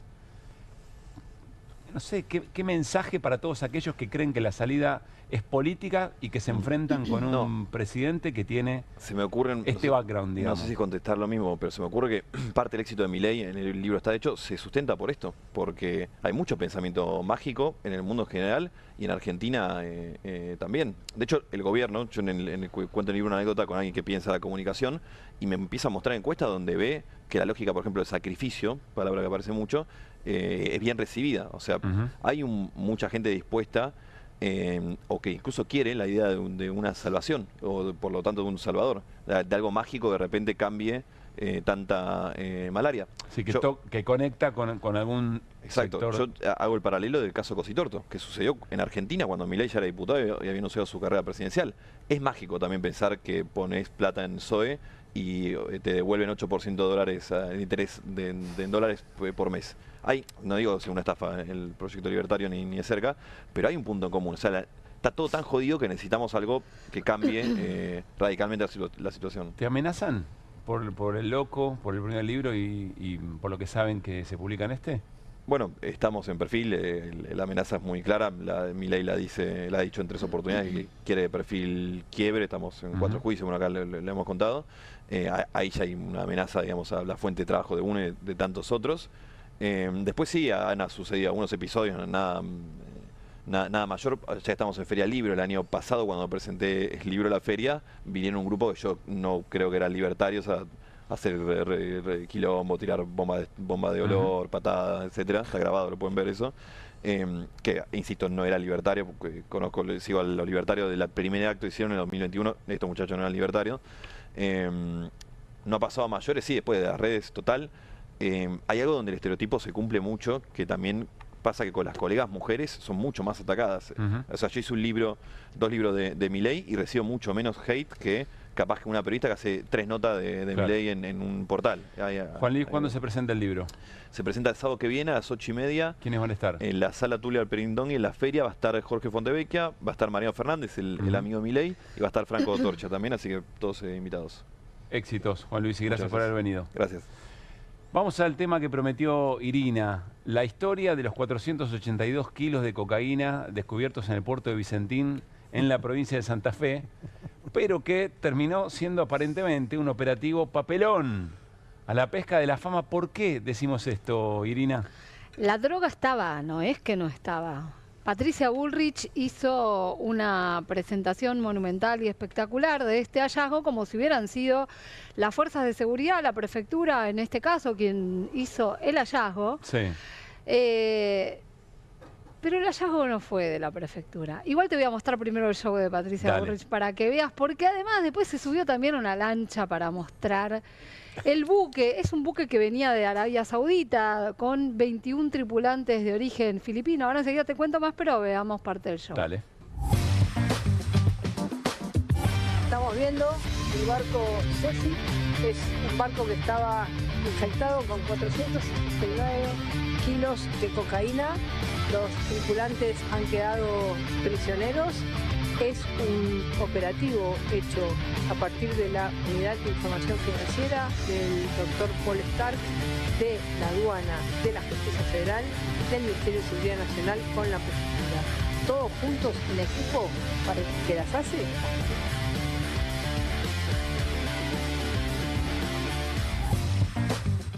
Que sea rock, ¿no? Le puso rock and roll la ministra a su puesta en escena. Mariano podría haber filmado el mismo video, ¿no? Alquila una lancha y muestra el bote y se mira lo que encontré. No. Bueno, tengo que decirte algo. Le tuvieron que advertir a Bullrich que no se subiera al barco porque tenían que preservar las pruebas porque estaba la cocaína empaquetada, que además estaba cuidadosamente empaquetada, termosellada, porque se ve que había todo un plan de arrojarla al agua. Claro. Tenía un rastreador, un GPS también, ¿no? Sí, claro, tenía un GPS, además había redes, había un par de balizas que se pueden encender en el agua y había algunos salvavidas, de manera que se cree que el plan era, bueno, tirar la droga desde el barco. Bueno, pero además están detenidos arriba del barco 20 tripulantes. El que no está detenido es el que hizo la denuncia, que no fue la prefectura, fue el capitán. Fue el capitán que en un momento, cuando estaban atracados acá, justamente donde vos decías, en el puerto de Vicentín, en San Lorenzo, habían subido algunos cargamentos de comida. Vos imaginate que hay unos frigoríficos gigantescos para alimentar a toda esa gente. En este caso era durante 20 días. Hay algunos donde guardan carne, otros donde guardan verduras. Y bueno, a donde guardan carnes es donde el capitán encontró un polvo sospechoso que cuando hicieron el el test para saber si efectivamente era droga. Entonces no Pero lo encontró Bullitt, lo encuentra el capitán y llama. encuentra Dice, el Ni la unidad financiera, nada. No, el capitán llama a los representantes en Argentina de este barco. Sí. Y estos representantes en Argentina se comunican, sí, con la Unidad de Información Financiera, y la Unidad de Información Financiera a la vez se comunica con el fiscal que actúa en la jurisdicción, que es Claudio Kishimoto, que es el que termina pidiendo todo el procedimiento y lo autoriza el juez Vera Barros, ¿no? Todo este hallazgo que yo te cuento, estamos viendo ahí cómo son los ladrillos de cocaína, que además tienen un logo de una coronita y dicen Your Name, ¿no? Esa es la marca con la que se ve que se comercializa esta droga. Recién estábamos viendo una suerte de conferencia de prensa, había gente riéndose en el fondo. ¿Querés escuchar la conferencia de prensa? Bueno, y ahora te digo quiénes son. ¿Quiénes son los que se ríen? Bueno, que la miramos. Sí, ahí está Patricia Bullrich en la conferencia explicando todo lo que no hizo. El que se ríe atrás de ella, que le habla al oído a otro. Sí. El que le habla al oído y se ríe es Paul Stark, que es el titular de la Unidad de Información Financiera. El de corbata roja. El de corbata roja. Se ríe, lo ven ustedes, sí. con sus propios ojos. Bueno, Kishimoto es el otro, que es el fiscal que está interviniendo en la causa, es el fiscal que termina logrando el hallazgo, ¿no? Cuando pide el allanamiento, y el que ahora se está haciendo cargo de la investigación. Porque acá hay muchas cuestiones por descubrir. Esperá, ¿por qué es relevante esta escena? Esta es la conferencia de prensa donde Patricia Bullrich se está atribuyendo el éxito de esta operación. Y atrás tenés a las personas, los que se están riendo, son los que, bueno, terminan saben la historia. O sea, imaginamos diálogo poco y pueden decirle, yo no puedo creer lo que está diciendo esta mujer. Podría estar diciendo, por ejemplo. Por ejemplo, o bueno, qué ganas tiene esta mujer de... Pero te voy a contar algo que me contó gente que estuvo en contacto con la convocatoria, ¿no? Acá la convocatoria a esta conferencia de prensa la hace la prefectura. Vengan, por favor, estén presentes porque este es un año electoral. ¿A quién le dijeron? La prefectura. Yo no te puedo decir a quién se lo dijeron, pero la gente a la que se estaba convocando a estar en este acto. No estamos hablando de público en general ni a la prensa. No. O sea, gente importante que tiene vinculación con la investigación, que les dicen, por favor, ustedes tienen que estar, porque este es un año electoral. Ahora, el éxito de la investigación, la droga entró al país antes, o sea, la cargaron desde Argentina, no sabemos todavía. Todo eso no se sabe. Todavía no se sabe. Es una de las grandes preguntas. Digo, ¿se le escapó a Patricia Bullrich? Claro. Ese punto me parece muy importante remarcarlo, porque se da, puede no ser aislado esto, se da en un marco de desregulación de la industria naval y de la marina mercante que ya contó Hernán Lecher acá. La hidrovía. La hidrovía y particularmente este año el decreto 37/2025 que desreguló el régimen de navegación nacional, y hay un decreto próximo a presentarse elaborado por Sturzenegger que va a ampliar más aún las desregulaciones. Así que esto probablemente lo veamos más seguido, lamentablemente. Bueno, bien por el capitán, en todo caso. Claro, bien por el capitán, pero además, en línea con lo que dice Guido, hay lugares que para el mundo del narco son como más permeables, ¿no? Es donde es fácil entrar. Argentina, evidentemente, es uno de esos lugares. Uruguay es otro, Montevideo. Y hay que tener en cuenta que este buque tenía un largo recorrido. Había pasado por Montevideo, había pasado por otros lugares antes, iba a volver a pasar y tenía como último destino Holanda. Así que, bueno... Acá hay que ver bien de dónde vino la droga, de dónde salió, si tiene que ver con alguna organización que hay acá. Toda esa investigación está abierta. Ahora lo que es seguro es que Patricia Bullrich... pero Patricia Bullrich te está diciendo que esto ya fue un éxito. Claro. Y no sabemos nada. Te digo más, probablemente nos enteremos en las próximas horas, pero aparentemente hay un arrepentido en el buque. Muy bien. Entonces, uno de los 21. Uno de los 21. Entonces ahí, claro, uno de los filipinos. Que te cuento que además los filipinos no hablan castellano. Tenemos que traer un traductor. Y hablan, bueno, esto es muy trabajoso porque estaban declarando hoy en indagatoria, justamente a raíz de esto se produce esta posibilidad del arrepentimiento de uno de ellos. Pero además han incautado sus celulares. ¿Cuántos celulares decís que tenía cada uno de ellos? Uno, mínimo. Mínimo. Bueno, igual te parece normal que tengan más de un celular. No, sé. no, perdón, quise decir que tengan, al revés, quise decir uno cada uno, más no. No, tenían mínimo 2. Así que van a tener mucho trabajo quienes tengan que analizar esos celulares, pero es donde probablemente haya algo de información. Uno para cada trabajo. Sobre. Claro. Uno para el laburo. Uno para el legal y otro para la falopa. Claro. Exactamente, bueno, una gran historia. Yo te digo, criollo, ¿no? esta semana estamos dando muchas ideas para producir películas, así que señores productores, aquí estamos. Acá ya tenemos la portada. Disponibles. Gracias, Irina. Tanda y seguimos con QR, dale.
menos 1%, para que tengan una idea, pasa a 19.954 pesos la tarifa de zona baja para el agua en el área metropolitana de Buenos Aires.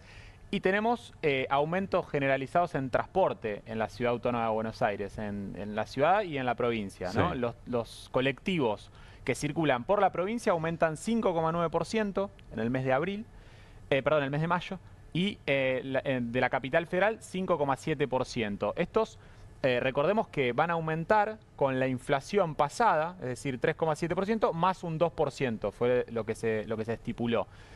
Tenemos que el pasaje mínimo de colectivos de provincia pasa a 450 pesos y en capital a 617 pesos. Qué bárbaro, ¿eh?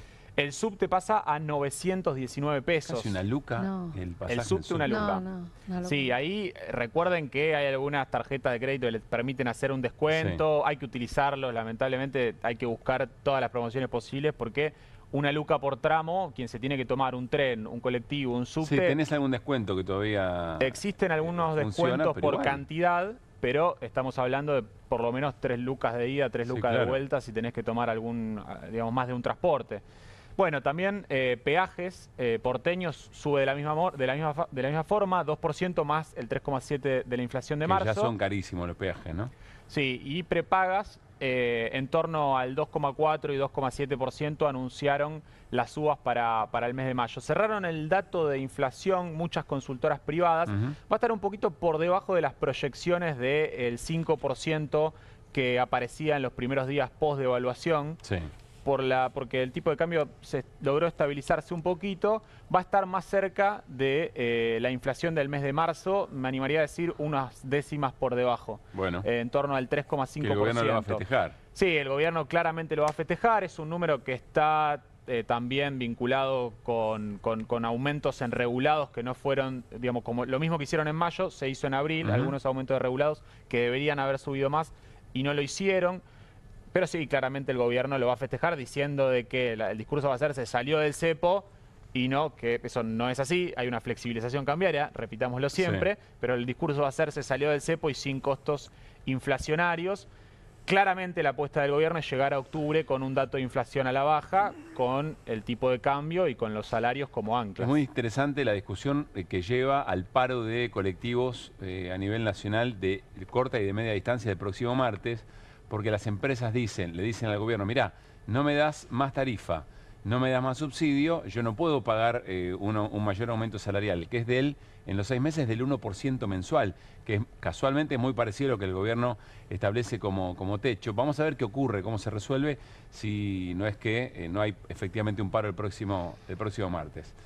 Bueno, Mariano... Yo decía recién, 6.000 mangos por día por 20 son 120 lucas por mes que tiene que pagar un trabajador para ir a laburar. Para ir a laburar. Arranca 120 lucas abajo. O sea, no te pusiste un bocado de comida en la boca, ahí ya tenés que poner 120 con paritarias. Lucas. Perdón, hay que interrumpir. Con paritarias es muy ilustrativo el dato. Es una pavada, pero dice la cuenta, 6.000 por 20, 120 lucas. Sí, con un salario de un empleado de comercio en torno a los 800, 900 lucas. Tremendo. Casi el 10%. ¿Qué? Dice Mariano Hamilton que esta representación de la derecha es muy bruta y lo ejemplifica en el raleo de las políticas de ciencia y tecnología. A ver, tenemos portada para esto. Sí. Hay un deterioro, dice, sin ciencia ni tecnología se puede ser un país del primer mundo.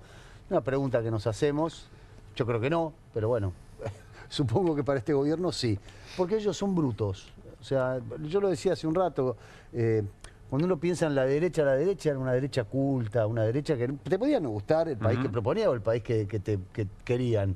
Pero sí, vos decías, bueno, pero estos tipos no son brutos. Estos son brutos. Estos además saben que nunca se meterían no entienden nada, no entienden qué es lo que pasa, no entienden por qué hacen las cosas las hacen sin ton ni son. Vamos a repasar algunas de las placas que tenemos preparadas para que se entienda. El deterioro de equipamientos y los salarios son 330 centros de investigación que los hicieron pelota. Hay una reducción del presupuesto, un 30% en 2024 y un 25% en 2025. No van a ingresar las promociones de investigadores aprobadas en 2024. No se abre la convocatoria para investigadores en 2025. Se incumple la ley de financiamiento del sistema de ciencia que dice que Argentina debe invertir el 1% de su PBI en ciencia y tecnología. Y sin costo, es ¿no? coherente, hay que decir que nunca llegamos al 1% del PBI en ciencia y tecnología, ni aún con gobiernos más progresistas, para llamarlo de alguna manera. Pero en este momento es el piso histórico, estamos en 0,154% del PBI. Es el piso histórico de inversión en ciencia y tecnología. Hay de financiamiento en programas que ahora los vamos a detallar. Yo voy a ser muy preciso y lo voy a leer porque no quiero cometer errores. Vamos a ver, se financiaron programas, uno de los que es la agencia I+D+I. Es investigación, desarrollo e innovación, quiere decir, es IDI. Sí. La investigación el objetivo de la investigación es ampliar el conocimiento científico, tenga o no una aplicación práctica, por ejemplo, en productos o servicios. El desarrollo apela a un sentido económico, una evolución económica que dé lugar a mejores niveles de vida. Y la innovación consiste en crear algo nuevo o mejorar lo que ya existe para hacerlo mejor, por ejemplo, más eficiente. Bueno, esto está desfinanciado. El proyecto Karen. Es Central Argentina de Elementos Modulares, quiere decir Karen. Es para desarrollar un reactor nuclear de baja potencia diseñado y construido íntegramente en el país. Es el primer reactor nuclear de diseño y construcción totalmente argentinos. Se hace en conjunto con la Comisión Nacional de Energía Atómica. Desfinanciado también. No se está haciendo nada. Proyecto ARSAT SG-1. Es el viejo ARSAT 3. El ARSAT SG-1 es lo que antes se conocía como ARSAT 3, es un satélite de comunicación geoestacionado propiedad del gobierno. Sería el tercer satélite construido por INVAP. Se plantea localizarlo en el slot geoestacionario de la longitud 81 oeste y establece cobertura en todo el continente americano. Tampoco se está haciendo, tampoco. Vamos ahora, el RA-10. El proyecto RA-10 comenzó en el año 2010 y tiene como objetivo diseñar, construir y poner en marcha el reactor nuclear argentino multipropósito RA-10. La etapa de diseño involucró más de 1 millón de horas hombre y se generaron más de 10.000 documentos técnicos. Todo esto a la basura, sí. No se está haciendo nada, todo afuera.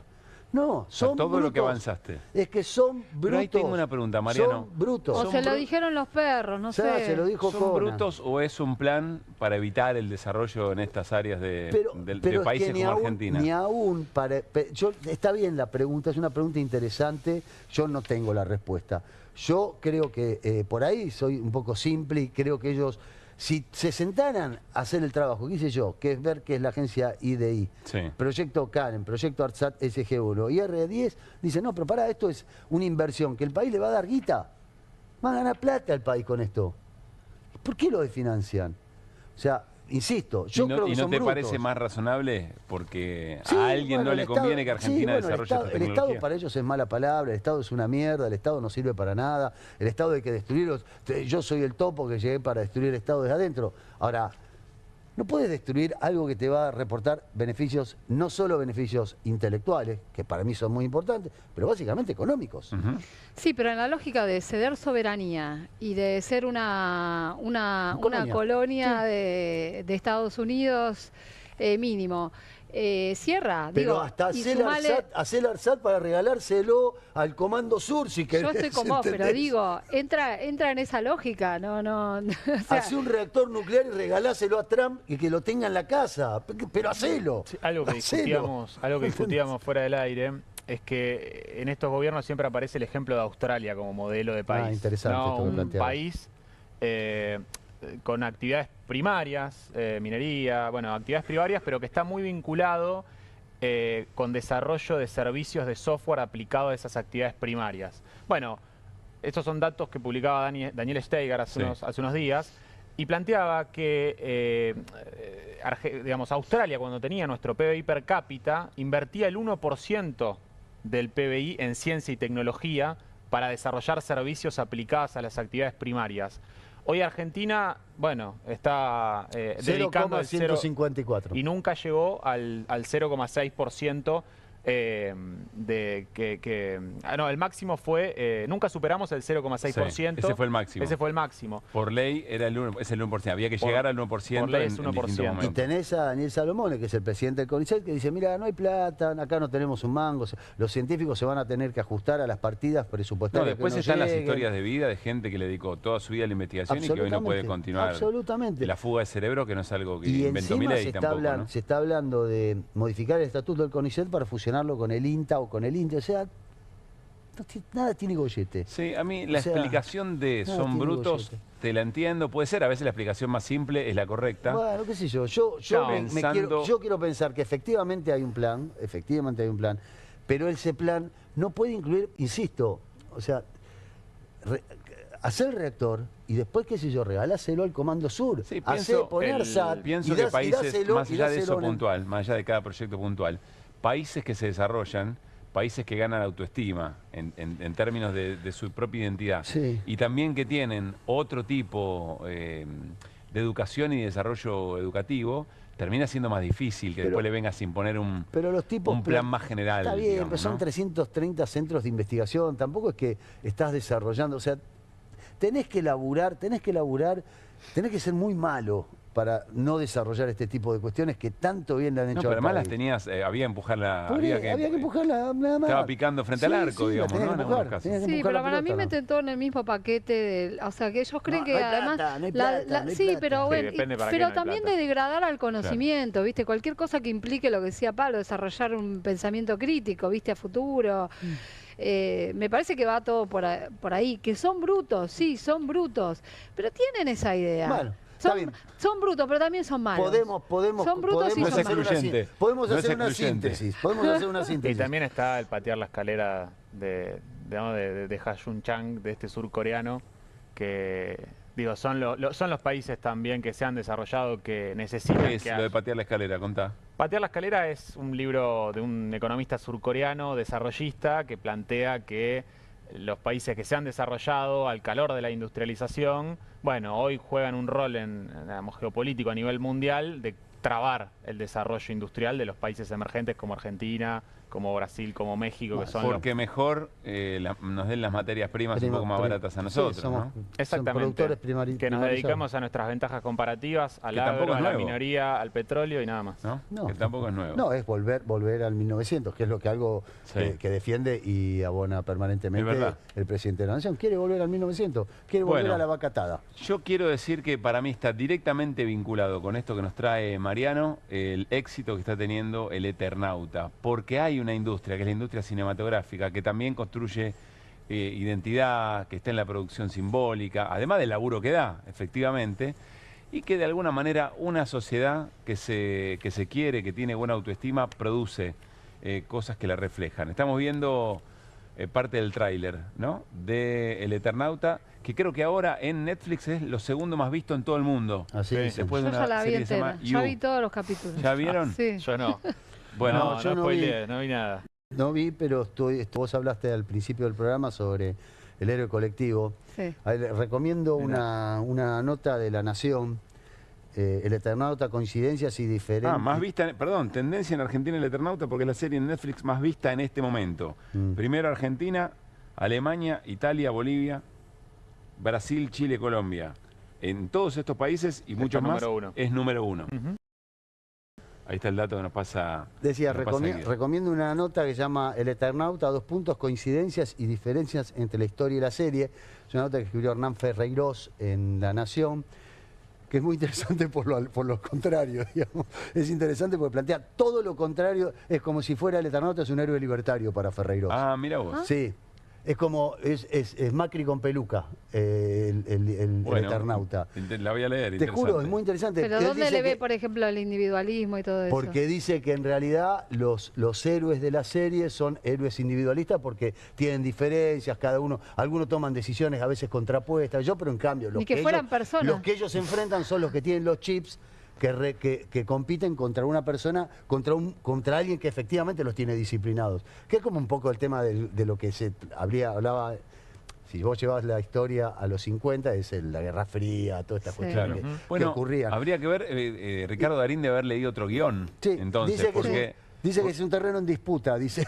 Para mí nunca estuvo en disputa el Bueno, Eternauta. debe haber leído otro guión. Ricardo Darín por lo menos trabajó pensando que era otra cosa. Mirá lo que dijo.